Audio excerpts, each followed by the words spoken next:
Most stories about the childhood of Jesus begin at the manger, illuminated by a star and surrounded by angels. The story begins in the dirt, because that is where he actually was. In the dust of a forgotten village. In the noise of a first-century working-class household. In the confusion and beauty of a childhood that no gospel writer thought important enough to document in full. What follows is not Sunday school theology. It is not blind devotion. It is an attempt to do something far more unsettling, to make him real, because a God who floats above the dirt cannot save the humanity that is trapped in it. The first thing the world tried to do with Jesus of Nazareth was erase him. He was less than 2 years old, still unsteady on his feet, still learning the difference between his mother's face and the face of every other woman in the world, when a king in a distant palace signed what amounted to a death warrant for every infant boy in a small town he'd never visited. We know Herod the Great by his monuments, his temple, his fortresses, his aqueducts. History tends to grant him the title the Great, because history is usually written by people impressed by massive construction. But the historical man behind those monuments was dying, slowly, agonizingly, from a disease that ancient sources describe in terms so grotesque they read like a divine punishment. And dying men with absolute power are the most dangerous creatures the world produces. He had already killed a wife. He had already killed his own sons. The Roman Emperor Augustus, himself no stranger to political violence, famously joked that it was safer to be Herod's pig than Herod's son. And into this dying autocrat's nightmares walked 3 strangers from the east, asking about a newborn king. The order came down to Bethlehem like a stone dropped into still water. What followed is called, in the theological tradition, the Massacre of the Innocents. It is a title that sanitizes the event with the polished language of doctrine. But if you strip the doctrine away, what remains is this: soldiers moving through a small, dusty town at night. Doors kicked in, mothers screaming. A sound that the prophet Jeremiah had described 6 centuries earlier as Rachel weeping for her children and refusing to be comforted, because they are no more. But the boy who would become Jesus was already gone. His family had moved in the night, quietly, urgently, with the specific, suffocating terror of people who understood that the border between life and death was just one soldier's decision away. They went south and west, into the desert, into Egypt, into exile. Centuries later, early Christians would become so uncomfortable with the idea of a helpless, vulnerable baby Jesus that they started inventing alternative histories. In apocryphal texts like the Gospel of Pseudo-Matthew, they wrote that during this journey to Egypt, dragons came out of caves to worship the toddler, and palm trees magically bent down to offer their fruit to Mary. They wanted a superhero. They wanted magic. But the reality of the first century was far more profound and far more brutal. There were no dragons. There were no bending trees. There was only the blistering sun, the exhaustion of walking on blistered feet, and the constant paranoia of being hunted. Mary and Joseph settled among the Jewish diaspora communities that had existed in Egypt for centuries. Established, crowded neighborhoods in Alexandria or smaller settlements along the Nile Delta, where the rhythms of Jewish life continued despite the strangeness of the pagan land around them. He learned to walk on Egyptian soil. He learned his first words in a household where the adults spoke in the careful, slightly lowered voices of people who were guests in someone else's country. People who had left in a hurry and were not entirely sure when or whether they were ever going back. What does a child absorb in that atmosphere? Not facts, not history, something earlier and deeper than facts. He absorbed the understanding that the world is not safe, that human power is inherently unjust, that your home can be taken from you between one breath and the next. He would not remember the frantic escape in the night. He would not remember the soldiers, but his body would. Bodies remember trauma long before minds can process it. The tension in his mother's shoulders, the sudden silence of his father when Roman guards walked by. The world was already depositing itself inside him, layer by layer, the way sediment builds a cliff. This is where the true philosophy of the incarnation begins. If you are going to save humanity, you cannot do it from a distance. You have to know what it feels like to be at the absolute bottom of the human hierarchy. Before he could be a savior, he had to be a refugee. Herod died in 4 BC. Ancient sources describe his end with a chilling mixture of terror and disgust. The agonizing decay of a tyrant whose body, ancient historians said, was consumed by rot while he still lived. A fitting punishment, perhaps, for a man who produced so much terror. Word reached Joseph in Egypt. It was safe to return. They packed what little they had, which was not much, and began the long journey north. Back into Judea, past the imposing walls of Jerusalem, and then further up into the rugged hills of Galilee, to a village called Nazareth. For the boy, now perhaps 3 or 4 years old, this was not a return. This was an arrival, and Nazareth was not impressive. If you stood on the edge of the village and looked in any direction, you saw limestone hills folded over each other like sleeping animals. They were terraced with the ancient, exhausting effort of farmers who had been coaxing grain from this reluctant soil for 1,000 years. The village itself was a huddle of simple stone houses, crowded together for mutual survival. Flat roofs where families slept in the brutal heat of summer. Narrow paths between buildings where donkeys and children competed for the right of way. Somewhere between 200 and 400 people lived here. Everyone knew everyone else's business, connected by blood or marriage or both. No walls, no marketplace, no public buildings of note. This is where you are from, his parents told him, the way that parents tell children things they expect to be understood as facts rather than questions. The boy looked at the hills. He looked at the sky, which was the same sky as everywhere, which offered no opinion on the matter. He stayed. Here, a new kind of education began. Before he learned a single word of scripture, Jesus learned stone. Joseph was a tekton. History has often sanitized this word to mean carpenter, evocative of an artisan in a clean workshop making small, delicate furniture. But in first-century Nazareth, a tekton was a builder, a craftsman. The man you called when anything structural needed attention. In a village like this, that meant everything from repairing collapsed walls after the winter rains, to fashioning massive wooden beams for new construction, to cutting and laying the limestone blocks that formed the bones of every building in the region. The boy was in the workshop before he was useful in the workshop. He watched. Children learn by watching long before they learn by doing.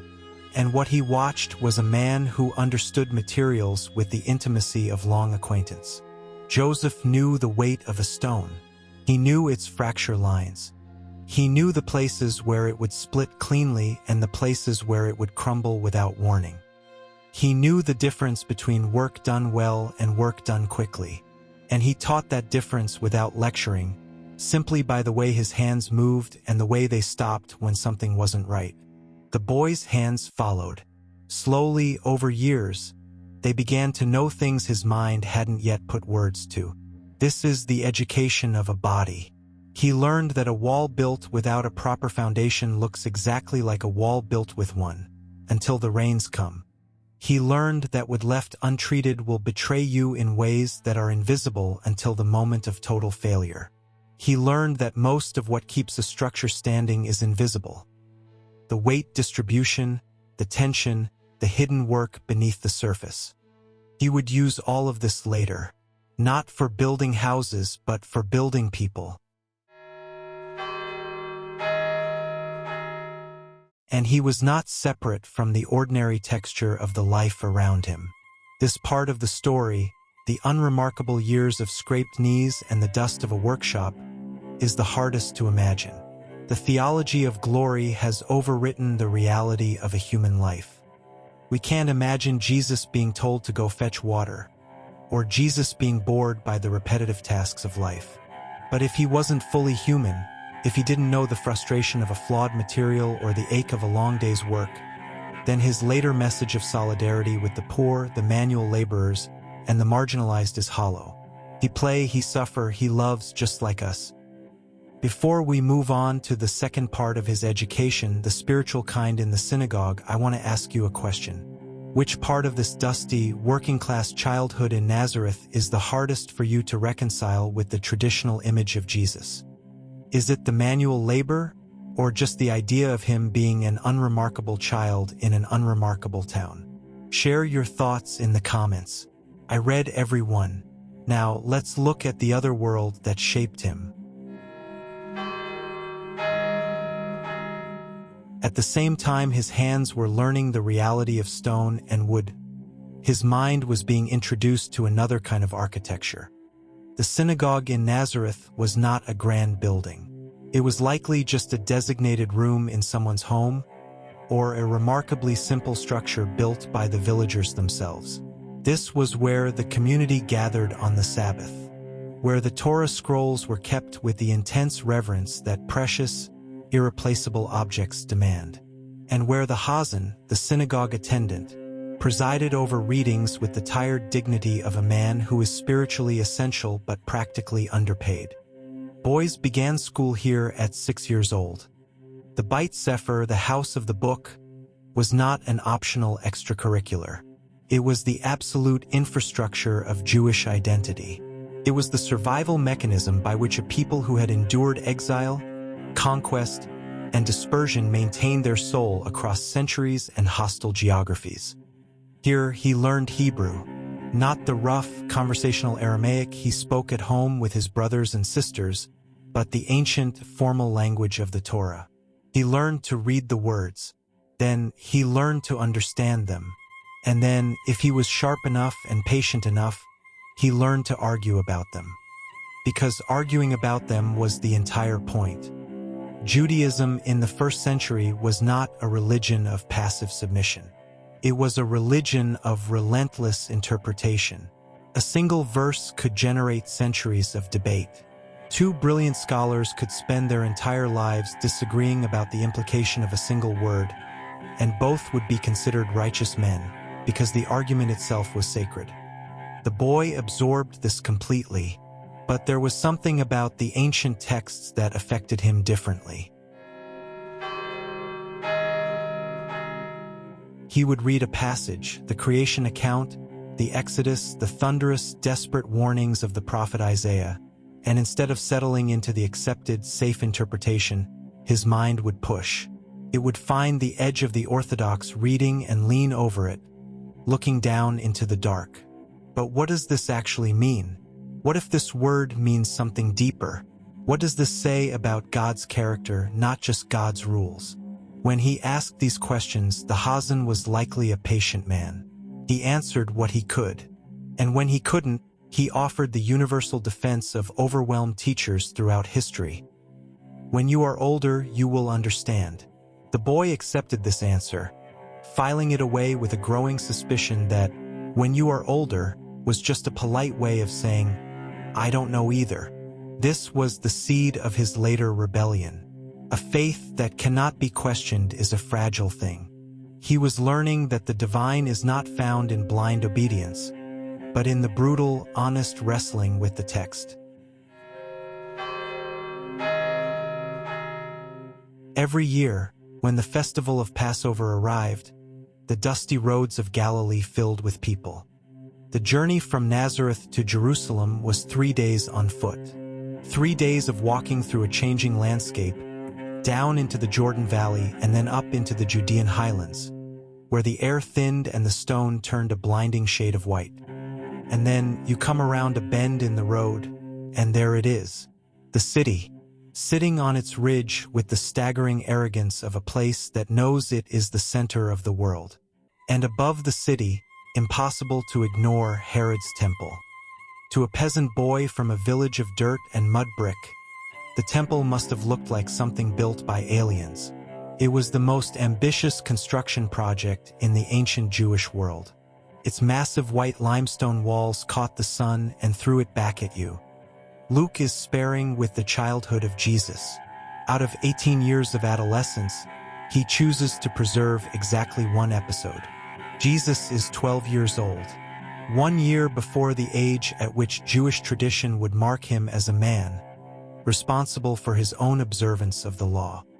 On the return journey back to Galilee, Mary and Joseph realize their son is not with the traveling party. Notice the reality of communal travel in the ancient world. They traveled a full day before they noticed he was gone. In a massive caravan of extended family, a 12-year-old moves independently. They turned around. For 3 days they searched. First the road, then the crowded, dangerous streets of Jerusalem. 3 days is not an afternoon of mild concern. It is a specific detail that suggests genuine, escalating, suffocating panic.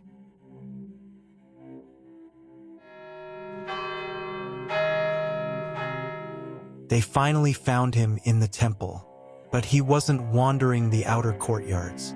He was in the inner courts, sitting among the teachers, the professional theologians, the intellectual elite of first-century Judaism who had trained since childhood in the most demanding interpretive tradition on earth.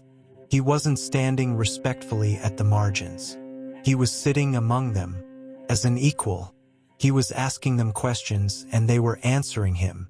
And a 12-year-old from a village nobody had ever heard of, the son of a blue-collar worker, was holding his own.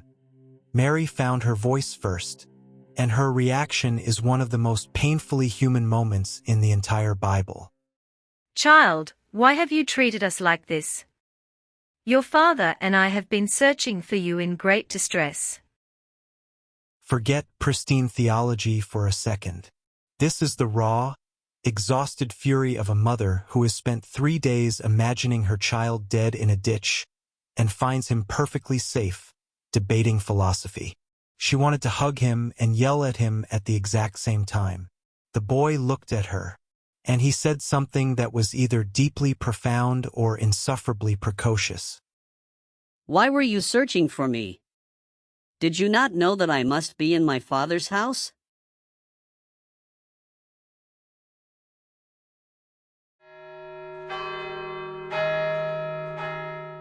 The text explicitly says Mary and Joseph did not understand what he meant.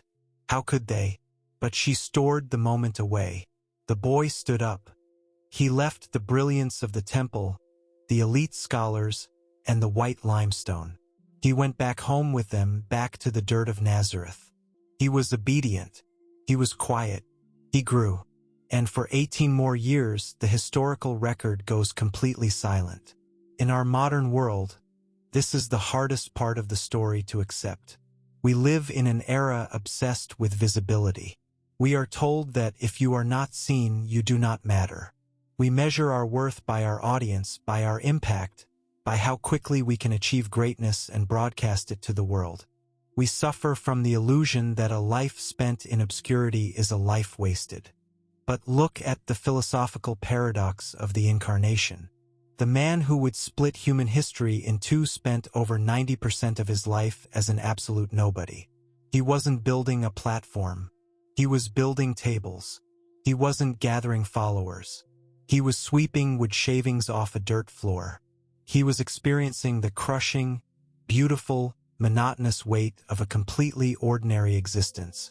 We constantly look for the divine in the spectacular, in the miracles, the mountaintops, and the moments of grand public sacrifice. But the hidden years of Jesus offer a radically different philosophy, that the ordinary is already sacred. He didn't just come to be a martyr. If he only wanted to die for humanity, he didn't need to spend 30 years living with us. He stayed because true solidarity requires time. Before he could redeem the human condition, he had to fully inhabit it. He had to know the boredom of a Tuesday afternoon. He had to know the grief of standing at his earthly father's grave. He had to know the quiet, uncelebrated exhaustion of waking up and working hard just to survive another day under a corrupt empire.